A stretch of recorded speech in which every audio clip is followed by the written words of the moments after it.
I woke up to the sound of my alarm, groggy and still feeling the effects of a restless night. I sat up in my bed and looked around my new room, still unfamiliar to me even though I had been living in this old mansion for a month now. I had always been fascinated by old houses and their history, so when I found out that this house was available for a very reasonable price, I didn't hesitate to buy it.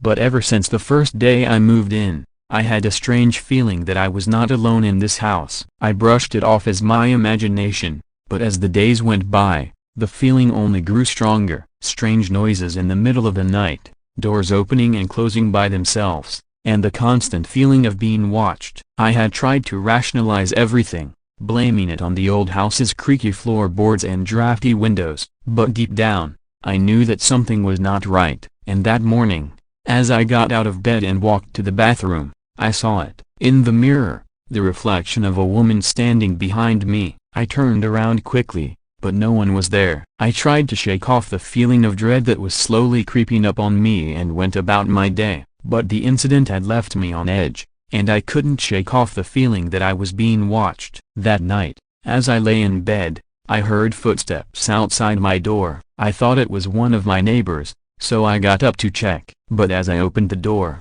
I realized that I was the only one on the floor. The footsteps continued, and I followed them, convinced that someone was in the house with me. The footsteps led me to the attic, a dusty and cobweb-filled space that I had not explored since moving in. I cautiously stepped inside, and as I looked around, I saw her, the woman from the mirror, standing in front of me. I tried to run, but my feet wouldn't move. I was frozen in fear as the woman walked towards me. Her eyes were empty and soulless, and as she reached out to touch me, I closed my eyes and waited for the worst. But then, as suddenly as it had begun, it was over. The woman disappeared, and I was left alone in the attic. I stumbled back to my bedroom, shaken and terrified. From that night on, things only got worse. The house was alive with strange sounds and unexplained occurrences. Objects moved by themselves, doors slammed shut without warning, and I could hear whispering voices coming from the walls. I was trapped in a nightmare, and there seemed to be no way out. I tried to leave the house, but every time I got close to the door, an invisible force pulled me back inside. I was trapped, alone and scared. As the days went by, I started to lose track of time. I would wake up in the middle of the night, not knowing if it was day or night. The only constant was the terror that surrounded me. One night, I decided that I couldn't take it anymore. I had to find a way out of the house, even if it meant risking my life. I packed a bag with essentials and made my way down to the front door. I turned the knob, expecting to be pulled back by the same force that had stopped me before. But to my surprise, the door opened. I ran out of the house, never looking back. As I stood outside, gasping for breath, I realized that I had never been so scared in my life. The haunted house had taken over my mind and my soul, and I knew that I would never be the same.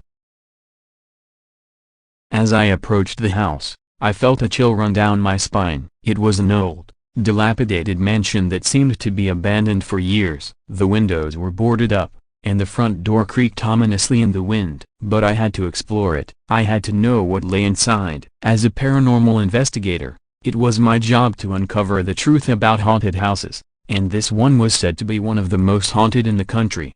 I opened the door and stepped inside, my flashlight casting eerie shadows on the walls. The air was thick with the smell of mold and decay, and the floorboards creaked under my feet. As I made my way through the house, I heard strange noises all around me. Footsteps echoed down the hall, doors slammed shut on their own, and I could hear whispers in the darkness. But I kept going. I was determined to find out what was haunting this place. As I entered the dining room, I saw something move out of the corner of my eye. It was a figure, dressed in old-fashioned clothing, and it disappeared through the wall. I rushed over to investigate, but there was no sign of anyone. The longer I stayed in the house, the more I felt like something was watching me. The air grew colder, and I could see my breath in front of me. As I made my way up the stairs, I heard the sound of laughter coming from one of the rooms. It was a child's laughter, but there was something unsettling about it. When I opened the door, the room was empty. I continued to explore the house, and the more I saw, the more terrified I became. The walls were covered in strange symbols, and there were old books with pages written in languages I couldn't understand. Every room seemed to have its own ghostly presence, and the feeling of being watched never left me. As night fell, I knew I had to leave. But the door wouldn't budge. I tried everything I could think of, but it was like the house was holding me captive. And then I heard it, a deep, guttural voice, coming from somewhere in the house. "Leave this place," it said, "or suffer the consequences." I tried to run, but the house seemed to be alive, its walls closing in on me. And then, out of nowhere, a figure appeared before me. It was a woman, her skin pale and her eyes empty. She was the source of the laughter I had heard earlier, and she beckoned me to follow her. I knew it was a trap, but I couldn't resist. I followed her down a dark hallway, and then she vanished. And that's when it happened. The walls around me began to twist and turn, the floor opened up beneath me, and I fell into darkness. When I woke up, I was outside the house. I looked back, and it was gone, as if it had never been there at all. But the experience stayed with me, the feeling of being trapped, the voices and the ghosts, it all seemed so real, and I knew that I had uncovered something truly terrifying, something that could never be explained by science or reason, something that would haunt me for the rest of my life. It was a dark and stormy night when I first laid eyes on the old mansion. I had inherited it from a distant relative I had never met, and it had been vacant for years. The rumors in town were that it was haunted, but I dismissed them as mere superstition. As I entered the house, the smell of mold and decay filled my nostrils. The creaking of the old wooden floors echoed through the halls as I walked towards the living room. It was dusty and cobwebs hung from the ceiling, but it was clear that this had once been a grand and beautiful house. That night, I decided to stay in the house despite the eerie feeling that crept up my spine. As I lay in bed, I heard footsteps and whispers that seemed to come from all directions. The wind howled outside, but I could swear I heard a faint voice calling my name. I convinced myself it was just my imagination and eventually drifted off to sleep. The next day, I began to notice strange occurrences in the house. Doors would open and close on their own, and objects would move without explanation. The temperature would fluctuate wildly,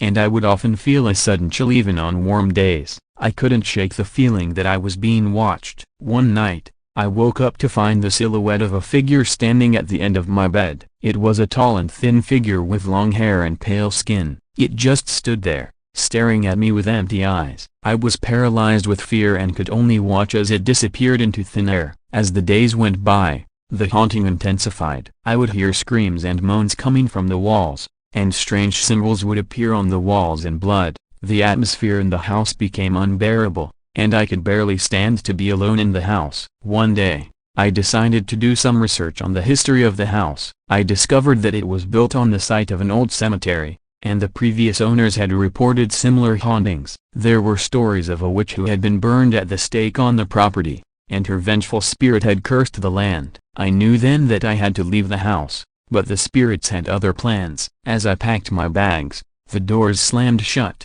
and the window shattered. The air became thick and suffocating, and I could hear the sound of screaming all around me. In the end, I managed to escape the house and never returned. The experience had left me scarred and traumatized, and I could never forget the horrors I had witnessed in that haunted house. It was a reminder that some things are better left alone, and the spirits of the dead should not be disturbed.